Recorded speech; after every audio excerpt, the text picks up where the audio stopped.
story of Ethan Frome begins with the traveler, also known as the narrator, traveling to Starksfield and seeing Ethan at the post office, and he's limping, and the traveler is very curious with Ethan, and he's basically stuck there for the winter. So he asks a couple townspeople about him, and they, talk about an accident, sort of, but they don't really say anything much about it.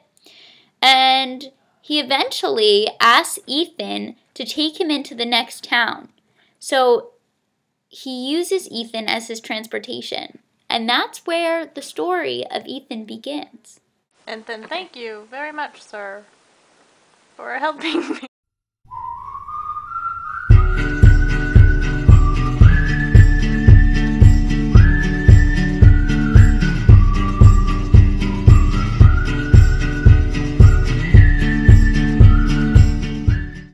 Our next part of the story begins when Ethan travels into town to pick up his wife's cousin, Maddie Silver.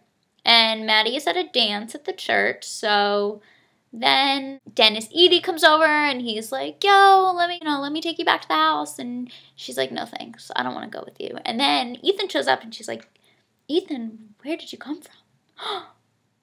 And they go back to the house, and his wife, Xena, has a surprise waiting for them when they get back. There wasn't a key left under the mat. Xena never forgets the key. Why did she forget the key? And then she opens the door and she's like, Arr! And she looks so mean, and she's holding her blanket, and she is looking at Ethan, and she's looking at Maddie, and she's suspecting things, but it's all silent because she never says a word.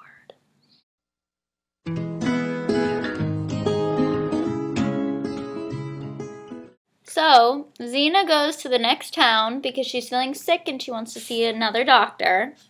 And Maddie thinks it would be a cute idea to make Ethan dinner with pickles and donuts.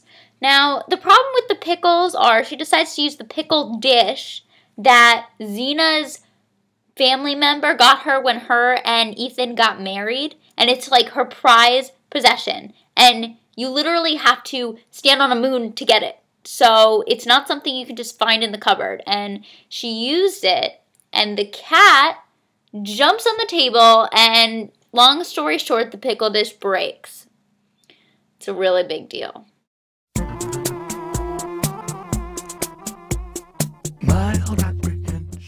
So after they break the pickle dish and Maddie's all flustered, they have a nice night. It's fine. Ethan's like, I'll just go get glue in the morning. It's not a big deal. So he goes to get glue, and basically nobody in the town has glue, which I think is a little ridiculous because glue is kind of common nowadays. Anyway, so he comes back from getting glue and sees that Xena is home.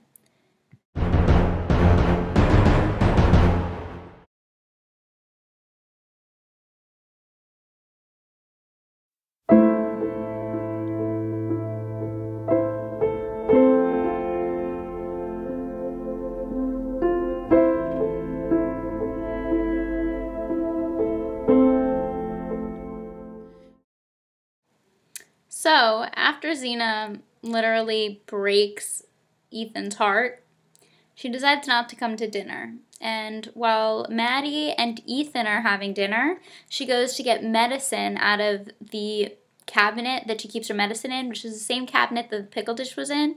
And the pickle dish, she finds the pickle dish in pieces because Ethan never had time to glue it back together, and basically just freaks out and runs upstairs.